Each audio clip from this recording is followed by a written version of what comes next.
Ibihe byiza nshuti mukunzi wa ibyegeranyo Empire, reka nkubwire ngo we tubana umunsi ku munsi urw'agaciro kuri twe, na utarakora subscribe nonaha kugira ngo uzajye kugenda ubona amakuru yizewe kandi uyabonere kugihe. Munyemerere mbagezeho breaking news. Ni breaking news guturuka muri equipe ya APR Football Club. Iyi kipe ya APR Football Club, ikipe y'ingabo z'igihugu cy'u Rwanda, imaze gusinyisha umukinyi ukomeye cyane yitwa Ronald Sekiganda. Uyu mukinyi Ronald Sekiganda yagiye avugwa muri iyi kipe ya APR Football Club, ariko nyuma gato ya transfer ye iza gucecekaho gatoya, aho byavugwaga ko uyu Sekiganda yamaze gusinyira indi kipe, ariko bitunguranye mwibanga rikomeye cyane Ronald Sekiganda amaze gushyira umukono ku masezerano muri ekipe ya APR Football Club.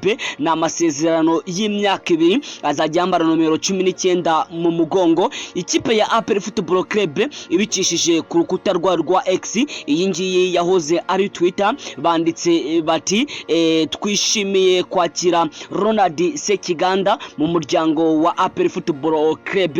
Ndagira mbabwire ko uyu nguyu Sekiganda asanzwe akinira ikipe ya Uganda Crane, nukuvuga ngo ni Uganda National Team, dore ko uyu Sekiganda ajyahamagarwa mu ikipe nkuru y'Ubugande, ndetse akina hagati mu kibuga, dore ko uyu nguyu akina nka midfielder cyangwa se nk'umumediateri. Ni umukinyi ukomeye cyane, ni umukinyi udasanzwe, yagiye avugwa kenshi muri ikipe ya APR Football Club, ariko nyuma gatoya biza gutangazwa ko iyi transfer yamaze gupfa, ariko bidasubirwaho Ronald Sekiganda yamaze gusinya muri ekipe ya Nyamukandagira cyangwa se muri ekipe ya APR Football Club amasezerano y'imyaka 2. Uyu mukinyi rero abidasubirwaho, ni umukinyi wa APR, dore ko yamaze gushyira umukono ku masezerano muri iyi kipe y'ingabo z'igihugu cy'u Rwanda.